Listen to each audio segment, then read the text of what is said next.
प्रिय बच्चों नमस्कार, स्वागत है आपका आपके अपने channel one time exam history 0.5 में। तो रोजाना की भांति आज मैं फिर आपके सामने हिंदी का एक ज़बरदस्त प्रैक्टिस सेट लेकर आया हूं, जो कि कक्षा 10th के विद्यार्थियों के लिए बहुत ही महत्वपूर्ण है। तो बच्चों, आज का हमारा पहला क्वेश्चन, निम्न में जयशंकर प्रसाद का उपन्यास नहीं है। तितली, इरावती, कंकाल या परीक्षा गुरु। सही आंसर का सिलेक्ट करें बच्चों। तो इसका आंसर हो जाएगा बच्चों परीक्षा गुरु। घ नंबर इसका आंसर सही हो जाएगा। जयशंकर प्रसाद की रचना परीक्षा गुरु नहीं है। ठीक है बच्चों, अगला क्वेश्चन है आपका क्वेश्चन नंबर 2। निम्न में राजेंद्र प्रसाद की रचना नहीं है। निम्न में राजेंद्र प्रसाद की रचना नहीं है। क्या मेरी आत्मकथा, या फिर भारतीय शिक्षा, या फिर गांधी जी की देन, या फिर मेरी यूरोप यात्रा। जल्दी से कमेंट करके बताएं बच्चों, निम्न में राजेंद्र प्रसाद की रचना कौन सी नहीं है। तो बच्चों इसका आंसर हो जाएगा गा। घा नंबर इसका आंसर हो जाएगा चौथा नंबर, क्योंकि राजेंद्र प्रसाद की रचना मेरी यूरोप यात्रा नहीं है। ठीक है बच्चों, अगला क्वेश्चन है क्वेश्चन नंबर 3। निम्न में जयशंकर प्रकाश भारती की रचना नहीं है। चार ऑप्शन आपके सामने दिए हुए हैं। अनंत आकाश, दुनिया रंग बिरंगी, सागर की लहरों पर, अथाह सागर। जल्दी से सही विकल्प का चयन करें बच्चों। जयप्रकाश की रचना इनमें से कौन से नहीं है। जयप्रकाश भारती की रचना इनमें नहीं है बच्चों। ऑप्शन नंबर गा इसका सही हो जाएगा। सागर की लहरों पर जयप्रकाश भारती की रचना नहीं है। ठीक है बच्चों, अगला क्वेश्चन है आपके सामने क्वेश्चन नंबर 4। निम्न में दिनकर की रचना नहीं है। हमें जो चार विकल्प दिए हुए हैं, इनमें से दिनकर की रचना कौन सी नहीं है, यह ज्ञात करना है। तो ऑप्शन नंबर का है आपका अर्धनारीश्वर, खा है उजली आग, गा है रेती के फूल, और घा है चलो चांद पर चलें। चार ऑप्शन दिए हुए हैं, चारों में से सही विकल्प का चयन करें और कमेंट करके बताएं बच्चों हमें कि चौथे क्वेश्चन का आंसर कौन सा होगा। तो बच्चों इसका जो आंसर हो जाएगा आपका चलो चांद पर चलें। दिनकर की रचना इनमें से चलो चांद पर चलें नहीं है, बाकी तीनों इनकी रचनाएं हैं। अगला क्वेश्चन है बच्चों आपके सामने क्वेश्चन नंबर 5। निम्न में धर्मवीर भारती की रचना है। जो चार रचनाएं दी हुई हैं, इनमें से हमें धर्मवीर भारती की रचना बतानी है। क्या गुनाहों का देवता है, या उजली आग है, या रेती के फूल है, या चलो चांद पर चलें। धर्मवीर भारती की रचना बच्चों कमेंट करके बताएं धर्मवीर भारती की रचना इनमें से कौन सी है। तो बच्चों इसका जो आंसर हो जाएगा वह हो जाएगा आपका ऑप्शन नंबर का गुनाहों का देवता। गुनाहों का देवता है जो, यह धर्मवीर भारती की रचना है। ठीक है बच्चों, छठवां क्वेश्चन है आपके सामने। निम्न में राहुल सांकृत्यायन की रचना है। राहुल सांकृत्यायन की रचना इनमें से कौन सी है। क्या मेरी यूरोप यात्रा है, या फिर उजली आग है, या फिर रेती के फूल है, या फिर भाषा रहस्य है।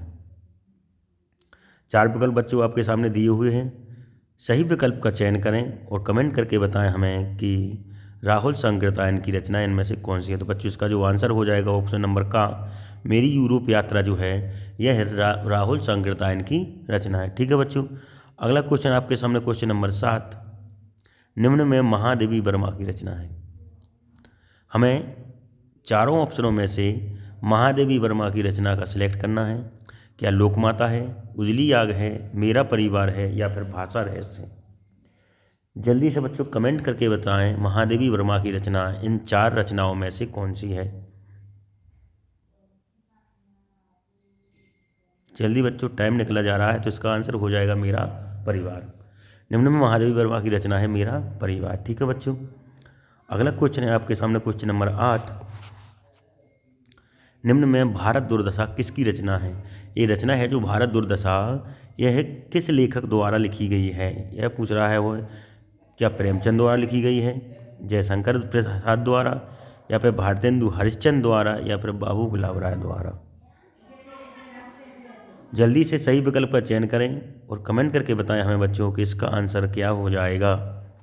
तो भारत दुर्दशा जो बच्चों है वो है भारतेंदु हरिश्चंद्र की। ठीक है बच्चों, ऑप्शन नंबर का इसका सही हो जाएगा। ठीक, अगला क्वेश्चन है क्वेश्चन नंबर 9, कह रहा है आपसे क्वेश्चन नंबर 9 है। निम्न में शेखर एक जीवनी किसकी रचना है। रचना है शेखर एक जीवनी, और आपके सामने लेखक हैं श्री राम शर्मा, जयशंकर प्रसाद, भारतेंदु हरिश्चंद्र और अज्ञे।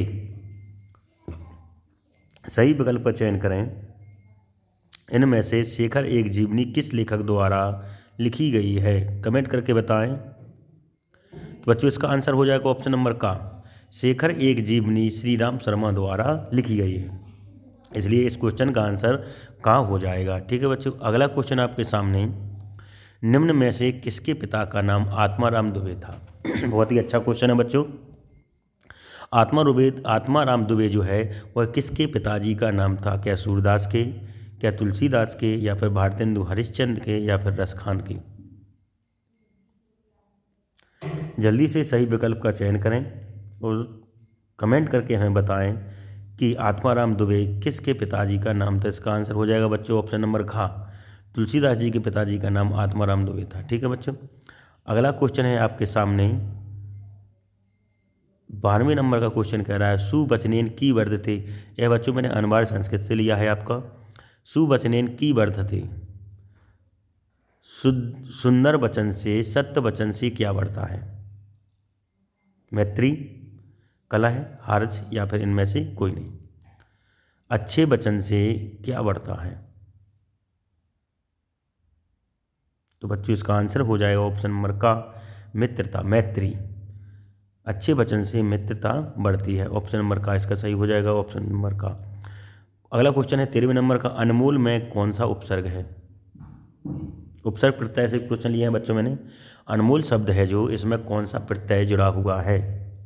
तो पहले तो बच्चों आपको बता दूं मैं कि उपसर्ग जो है हमेशा आगे जोड़े जाते हैं। ठीक है बच्चों, उपसर्ग आगे जोड़े जाते हैं। तो बताइए क्या अन है, या आ है, या मूल है, या इनमें से कोई नहीं है?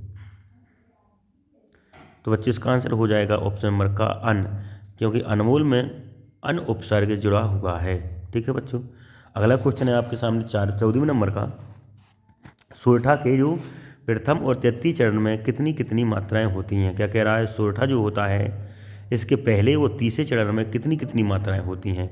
क्या 11-11 होती हैं, क्या 13-13 होती हैं, या फिर 24-24 होती हैं, या इनमें से कोई नहीं? सोरठा के प्रथम और तीसरे चरण में कितनी कितनी मात्राएं होती हैं? तो बच्चों इसका आंसर हो जाएगा ऑप्शन नंबर का, पहले वो तीसरे चरण में सोरठा के 11-11 मात्राएं होती हैं। ठीक है बच्चों, इसलिए इसका आंसर हो जाएगा ऑप्शन नंबर का। अगला क्वेश्चन है आपके सामने 15वें नंबर का, विशेष में कौन सा उपसर्ग है? विशेष शब्द है जो, इसमें कौन सा उपसर्ग जुड़ा हुआ है? मैंने बच्चों आपको पहले बता दिया है कि उपसर्ग हमेशा शब्द के आगे जुड़ते हैं और प्रत्यय शब्द के पीछे जुड़ते हैं। विकल्प हैं आपके सामने बी, बा, सा, या इनमें से कोई नहीं। जल्दी से बच्चों इसका आंसर बताएं। विशेष में एक आगे उपसर्ग जुड़ा है, इसका आंसर हो जाएगा बी, क्योंकि बी जो है वो शेष शब्द में बी आगे जुड़ा है, इसलिए विशेष हो गया। इसका ऑप्शन आंसर हो जाएगा ऑप्शन नंबर का। 16वां क्वेश्चन है आपके सामने, नागरिक में कौन सा प्रत्यय है? तो बच्चों मैंने बताया था आपको कि उपसर्ग हमेशा आगे जुड़ते हैं और प्रत्यय हमेशा पीछे जुड़ते हैं। ठीक है बच्चों, तो हमें बताना नागरिक जो है इसमें क्या नांग उपसर्ग है, या एक रिक उपसर्ग है, या एक उपसर्ग है, या इनमें से प्रत्यय। क्या नागरिक में नांग प्रत्यय है, या रिक, या एक, या इनमें से कोई नहीं प्रत्यय है? तो बच्चों इसका जो आंसर हो जाएगा गा, एक, क्योंकि नागरिक में जो नागर में एक जुड़ गया, इसलिए इसका आंसर गा हो जाएगा। ठीक है बच्चों, 17वां क्वेश्चन कह रहा है, आजन्म में कौन सा समास है? क्या कर्मधारय है, क्या द्विगु समास है, या फिर तत्पुरुष, या फिर इनमें से कोई नहीं? जल्दी सही विकल्प का चयन करें और कमेंट करके बताएं कि हमें 17वें क्वेश्चन का आंसर क्या होगा। तो बच्चों इसका जो आंसर है वह हो जाएगा आपका आजन्म में इनमें से कोई नहीं। ठीक है बच्चों, क्योंकि आजन्म में जो समास है वह है अव्ययी भाव, जो कि विकल्प में नहीं है, इसलिए इसका आंसर हो जाएगा घा, इनमें से कोई नहीं। अगला क्वेश्चन है, सतसई में कौन सा समास है? क्या कर्मधारय है, या फिर द्विगु समास है, या फिर तत्पुरुष समास है, या इनमें से कोई नहीं? सतसई में कौन सा समास है? 4 विकल्प दिए हैं आपके सामने, सही विकल्प का चयन करके कमेंट करके बताएं हमें कि सतसई में कौन सा समास है। तो बच्चों इसका जो आंसर हो जाएगा सतसई में है आपका द्विगु समास, खा नंबर सही हो जाएगा। 18वें क्वेश्चन का आंसर होगा बच्चों खा, यानी कि द्विगु समास जो है वो सतसई में समास है। अगला क्वेश्चन है 19वें नंबर का, आकाश का पर्यायवाची क्या होता है? ऑप्शन आपके सामने दिए हुए हैं। नंबर का नभ, खा जलज, गा नयन और घा इनमें से कोई नहीं। बहुत ही आसान क्वेश्चन है, छोटे छोटे बच्चे बता देंगे बच्चों कि आकाश का पर्यायवाची क्या है। यहाँ पर देखें, नयन जो नेत्र का पर्यायवाची है, जलज जो है आपका वो कमल का पर्यायवाची है। इसका आंसर जो हो जाएगा नभ, नभ माना होता है आकाश। ठीक है बच्चों, 19वें क्वेश्चन का आंसर हो जाएगा आपका का, यानी कि नभ। अगला क्वेश्चन है 20वें नंबर का, यह हमारा बच्चों आज का आखिरी व अंतिम क्वेश्चन है। ममेम में कौन सी संधि है? क्या यड़ संधि है, या गुण संधि है, या वृद्धि संधि है, या इनमें से कोई नहीं है? तो बच्चों मैं आपको बता चुका हूँ कि यड़ संधि जो होती है इसमें आधा अक्षर होता है। ठीक है, यारती के पहले, वा भजन के पहले, सी के पहले यदि आधा अक्षर आए तो यड़ संधि होगी। गुण संधि बता दें हम आपको, गुण संधि में आपकी ओ और ए की मात होती है, और आई और औ की मात वृद्धि संधि में होती है, इसलिए यहाँ पर देखें हम ममेम में वृद्धि संधि होगी। ठीक है बच्चों, नमस्कार।